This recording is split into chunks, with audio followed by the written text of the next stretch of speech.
And we begin with the man who's leading the president's review of the intelligence failures that led to the Christmas Day attempted bombing of Flight 253, the president's top counterterrorism official, Deputy National Security Advisor John Brennan. Good morning. Thanks for being with us. Good morning, Terry. Well, this morning there is news out of Yemen that the United States Embassy has been closed for security reasons and the British Embassy closed as well.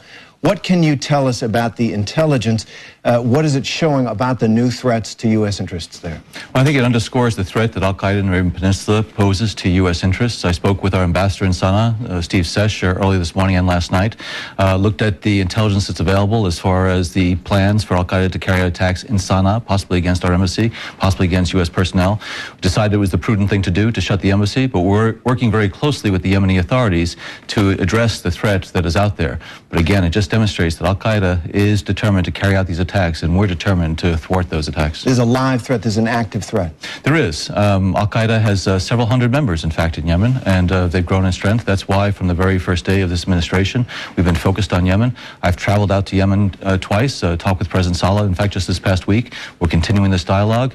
We've provided equipment, training. We're cooperating very closely. So this is something that we've known about for a while. We're determined to destroy al-Qaeda, whether it's in Pakistan, Afghanistan, or in Yemen, and we will get there. And there's a report that the British and the United States are now setting up a counterterrorism police force in Yemen. The efforts that you've described, counterterrorism police force, is this evidence that this is a new front, and does it require more American boots on the ground in Yemen? Well, we've been investing in Yemen for many, many months now, and we're working very closely, not just with the Yemenis, but with our international partners, with the British, with the Saudis, and others, to make sure that we provide the Yemeni government the wherewithal to carry out this fight against al-Qaeda. So it's not a new front. It's one that we've known about. It's one that we've been able to make tremendous, I think, progress and gains. Just this past month, we and the Yemenis were able to identify the location of some of these al-Qaeda operatives and commanders and leaders, successful strikes that were carried out, and there are several of the al-Qaeda members, operatives, and the senior leaders who are no longer with us today as a result of those actions. Okay, let's turn to Flight 253, the failed terror attack on Christmas Day. The president now has reports from the CIA, Department of Homeland Security, other agencies. And the basic questions American people have are pretty straightforward. Who dropped the ball here? Where did the system fail? Well, first of all, there was no single piece of intelligence, a smoking gun, if you will, that said that Mr. Abdul-Muttalib was going to carry out this attack against that aircraft. What we had, looking back on it now, were a number of streams of information. We had the information that came from his father, where he was concerned about his son going to Yemen, consorting with extremists, and that he was not going to go back. We also, though, had other streams of information coming from intelligence channels that were little snippets. We might have had a partial name, we might have had an indication of a Nigerian, but there was nothing that brought it all together.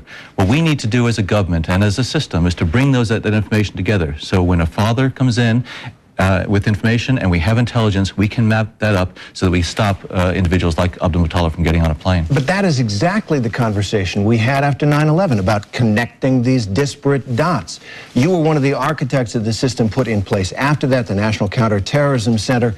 That's where the failure occurred, right? The dots weren't connected. Well, in fact, prior to 9/11, I think there was reluctance on the part of a lot of agencies and departments from sharing information. There's no evidence whatsoever that any agency or department was reluctant to share. Including the NSA, where the NSA intercepts shared with the National Counterterrorism Center? Absolutely. All the information was shared, except that there are millions upon millions of bits of data that come in on a regular basis. What we need to do is to make sure the system is robust enough that we can bring that information to the surface that really is of concern. We need to make the system stronger. That's what the president's determined to do. You say millions upon millions of bits of data. Facebook has 350 million users who put out 3.5 billion pieces of content a week, and it's always drawing connections. In the era of Google, why does the U.S. intelligence community not have the sophistication and power of Facebook? Well, in fact, we do have the sophistication and power of Facebook, and well beyond that. That's why we're able to stop Mr. Najibullah Zazi, David Headley, other individuals from carrying out attacks, because we were able to do that on a regular basis. In this one instance, the system didn't work. There were some human errors, there were some lapses. We need to strengthen it.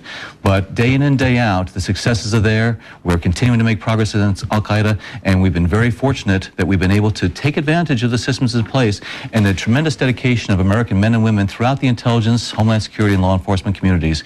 As Americans were able to enjoy their holidays, watching football games, spending time with their families, these dedicated Americans are working around the clock to protect their fellow Americans. Let's talk about accountability for a moment, because President Obama said he will insist on accountability at every level. Last week, Janet Napolitano, the Secretary of the Department of Homeland Security, was on this program and others, and this is what she had to say about the Christmas Day attack.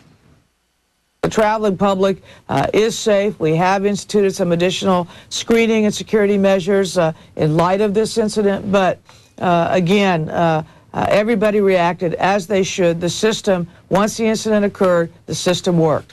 Now, Secretary Napolitano also said that there was no information that would have put Abdulmutallab on a no-fly list, which we now know not to be the case.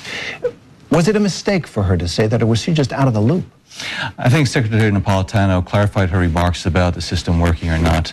I have been able to work with Secretary Napolitano the last 11 months, and I consider that we as a nation are very fortunate to have somebody of Secretary Napolitano's caliber, experience, and dedication. Day in and day out, she's working very hard to make sure that the American public is safe and will continue to be safe. So what we're trying to do with Janet and with the other agencies and departments is to find out how we can strengthen the system.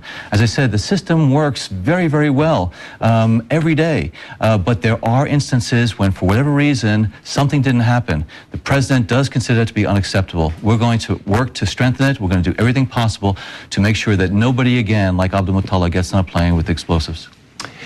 This has been a hard week for the CIA. There are 7 CIA officers killed in a suicide bombing on the Afghanistan-Pakistan border. What can you tell us about how that attack occurred, and how badly will it impact U.S. intelligence gathering in Afghanistan? Well, first of all, I think the tragic death of those 7 CIA officers just underscores the tremendous bravery and the risk that these men and women of the CIA put themselves at every day. I think this nation owes them a tremendous debt of gratitude. CIA is looking very carefully at the circumstances surrounding that attack, are trying to make sure that it doesn't happen again.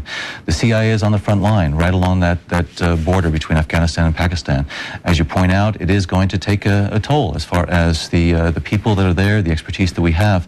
But the CIA is a tremendously resilient organization. I had the privilege to serve there for 25 years.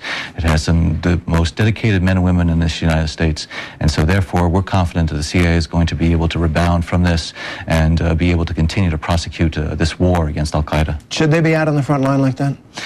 Yes, this is a very, very dangerous threat that al-Qaeda poses to us. We have to take those risks. We have to do it prudently, and that's why we have to learn from the attack, just like the attempted attack on the 25th of December, the attack against the base in Khost. But we need to take those risks because we need to be able to find out sort of who these individuals are, what they're planning, and what their next steps are. All right. Good luck. John Brennan, thanks very much for joining us. Thank you.